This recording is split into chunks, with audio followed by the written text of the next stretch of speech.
Welcome to Holocaust Museum Houston. My name is Wendy Warren, and I'm the Director of Education here at the museum. To celebrate the opening of the exhibit, Mandela Struggle for Freedom, we are speaking with organizations from around Houston that are working to protect human rights and serve our community. Today, I have the pleasure of speaking with Barbara Bronstein, founder of Second Servings. Barbara, thank you so much for joining us. I'm very excited to learn more about your organization and the important work Second Servings is doing within our community. First, can you tell us a little bit about Second Servings and your mission? Second Servings is Houston's only prepared and perishable food rescue organization. Its mission is to alleviate hunger and reduce waste in Houston by rescuing perfectly edible surplus food and delivering it directly to local charities. We began operations in 2015 and have already rescued over 4 million pounds of food and helped nourish 175,000 people each year. We are very excited to participate with the Holocaust Museum Houston because food is a human right. Awesome. Wow. I mean, 175,000 people, that's kind of amazing.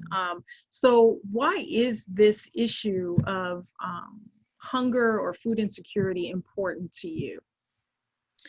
Well, everyone has a right to food and for survival. And unfortunately, in Houston, 16% of people don't have reliable access to a sufficient quantity of nutritious, affordable food.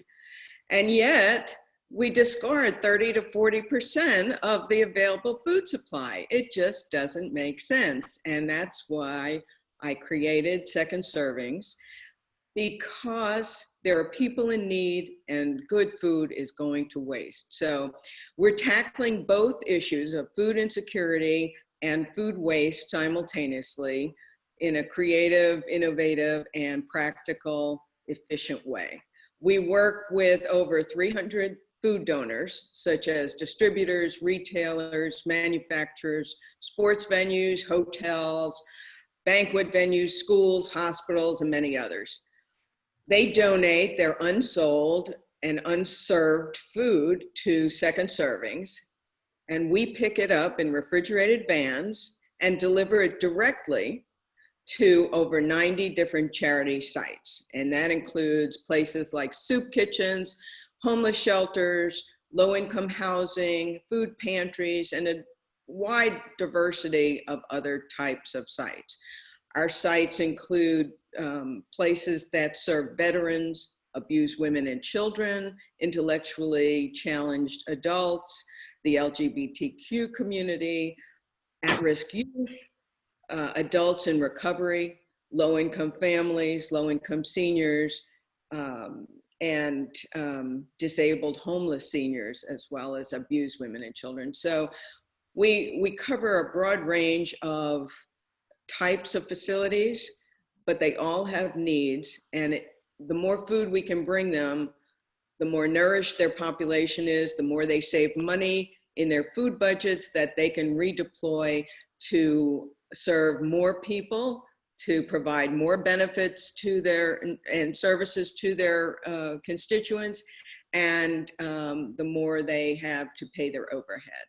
So it's a win-win for them. It's a win-win for our food donors who tell us they are so grateful for being able to donate their food rather than throw it away. And when they throw it away, unfortunately, it damages the environment, because when it goes to the landfill, it decomposes and emits potent methane gas, which contributes to global warming. So it's a win-win for the donor, it's a win-win for the charity, and it's a win-win for us as citizens, because we get to breathe cleaner air. So it's a win-win-win, I like to say. That's awesome. So how has COVID-19, this pandemic we're in, impacted your work? It has had a profound effect in many, many ways. And we're just, I'll articulate what ways, but we're just happy to be able to be on the front line to help our community at this challenging time. When COVID struck in mid-March, it was very sudden and it caused a major disruption in the food supply chain. So much food had no place to go. No people to eat it in restaurants, no people at offices to consume it at business cafeterias, no children to eat it at school. And so there was tremendous food availability, and businesses called on second servings to come rescue their perishable food. They knew they could count on us, that we could come and pick it up. But meanwhile, there was so much, we had to get very creative. And being nimble and resourceful, we called on some new collaborative partners, such as Acme Party and Tent Rental Company. They had big trucks and drivers that they donated to their services to us to pick up 24,000 apples and pears at a school food provider. They didn't need their trucks for any events because the events were all canceled. They helped us rescue loads of food from the Houston Rodeo that got canceled midstream. We also collaborated with Precinct 2, a municipality that manages community centers and parks. Well, the Parks and Recreations trucks weren't working because the parks were all closed. So they became a resource to us to pick up the abundance of food. And I have to tell you that there was so much food available in the first 6 months of the year. We've done a year's worth of volume in just the first 6 months. COVID has affected us in several other ways as well. It's dramatically increased the number of people in need of food due to the furloughs and unemployment rate. So in response to that heightened need, we adapted our model and created Houston's largest mass meal relief program known as Dinners on Us. We've already distributed 85,000 chef-prepared meals that were freshly made by our longstanding partner, Hess Corporation, who donated the services of their team to provide the meals that are made from ingredients we're purchasing for the very first time from another longstanding partner, and that's Cisco Corporation. So we've provided the meals primarily through drive-through food distributions, such as the one we recently did with the Houston Rockets, where we served over 1,000 cars and distributed over $100,000 worth of food. Another opportunity we had in the COVID situation was to expand our network to more than 40 new food donors, as well as 11 new charity sites.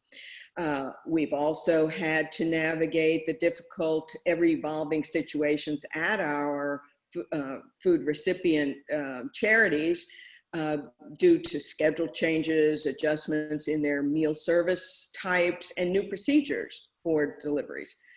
We've had some of our part-time drivers had to step back during the COVID crisis, but others have stepped up to take on more hours. We've also hired a new driver, and we'll be hiring additional drivers.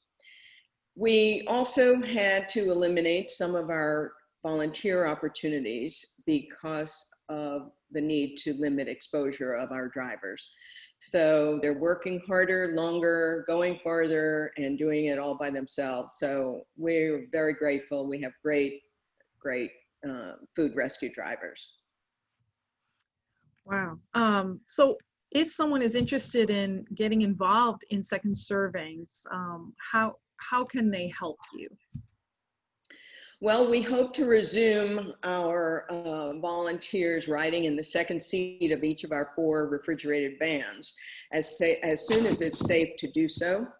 And they need to be physically fit and able to climb in and out of our vans, as well as lift about 30 pounds, because we're talking about a box of organic apples and heirloom tomatoes and frozen meat and all of those wonderful food donations we receive every single day.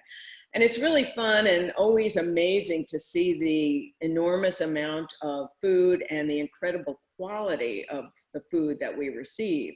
It's very gratifying to see the whole cycle from grateful food donor to appreciative recipient. And that's what my volunteers tell me is the most fun.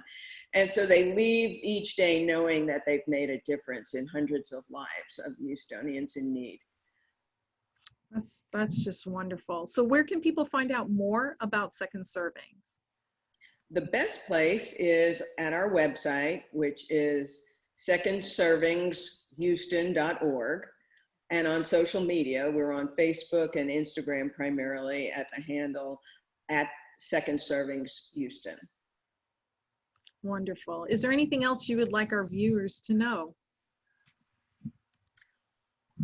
I just want them to know that we are grateful to be able to serve our community, to be on the front line. Not everyone is able to do that, and we appreciate the support that's been so generously given to us by the community, which has enabled us to provide more services. It has bought us a fourth van.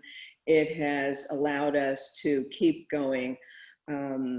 I don't take a salary, but we do have expenses that are very efficient expenses. We pay our drivers.